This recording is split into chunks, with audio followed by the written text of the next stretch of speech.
আসসালামু আলাইকুম বন্ধুরা, সাগনা কুকিং আপনাদের সবাইকে স্বাগত। আজকে আমি বানিয়ে নেব পার্শে মাছের ঝাল। তার জন্য আমি এখানে পার্শে মাছ নিয়ে নিয়েছি, দেখতেই পাচ্ছেন এরকম সাইজের। মাছগুলো প্রথমে আমি ভালো করে লাল লাল করে ভেজে নেব।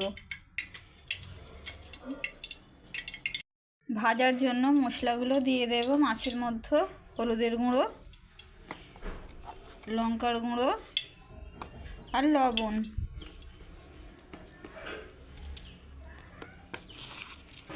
মাছগুলো এবার আমি ভেজে নেব। মাছ ভাজার জন্য কড়াই তেল দিয়ে দিয়েছি, তেল গরম হয়ে গেছে। মাছগুলো এবার আমি এক এক করে দিয়ে দেব।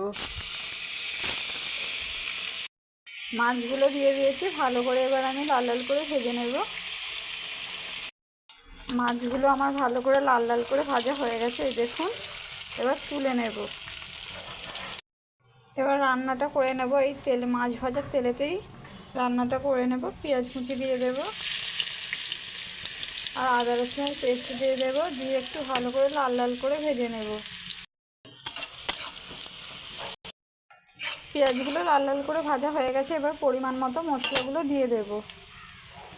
হলুদের গুঁড়ো, লঙ্কার গুঁড়ো, ধনিয়ার গুঁড়ো, জিরের গুঁড়ো, লবণ, সব মশলাগুলো দিয়ে দিয়েছি। আবার একটু ভালো করে নেড়ে নেব। আমি আমার পরিমাণ মতো মশলাগুলো দিয়েছি, আপনারা আপনাদের পরিমাণ মতো মশলাগুলো দিয়ে দেবেন। এবার আমি একটা বড় সাইজে টমেটো কুচি কেটে রেখেছিলাম, টমেটো কুচিটা দিয়ে দেব। অল্প পরিমাণে জল দিয়ে এটাকে টমেটোটাকে সেদ্ধ করে নেব। বাড়িতে একবার এইভাবে পার্শে মাছের ঝোল বানিয়ে দেখবেন, খেতে অসাধারণ হয়। আর আমার ভিডিওটা ভালো লাগলে অবশ্যই লাইক সাবস্ক্রাইব করে আমার পাশে থাকবেন।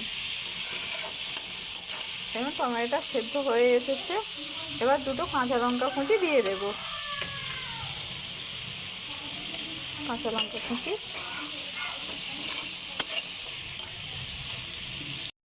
এবার পরিমাণ মতো জল দিয়ে দেব।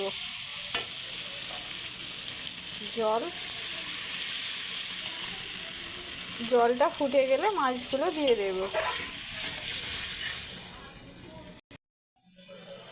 জলটা ফুটে গেছে, মাছগুলো দিয়ে দেব।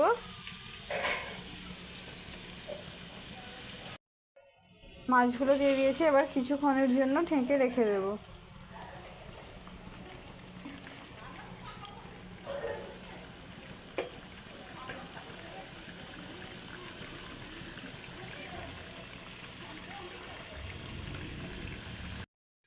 এই দেখুন ঝোলটা অনেকটা শুকিয়ে এসেছে। এবার ওপরে একটু ধনেপাতা কুচি ছড়িয়ে দেব। আমার তরকারিটা একদম রেডি হয়ে গেছে। আমার রান্নাটা আপনাদের কেমন লাগলো অবশ্যই কমেন্ট করে জানাবেন। আজকের মতো আমার ভিডিওটা আমি এখানেই শেষ করলাম। ফিরে আসবো আবার নতুন ভিডিও নিয়ে।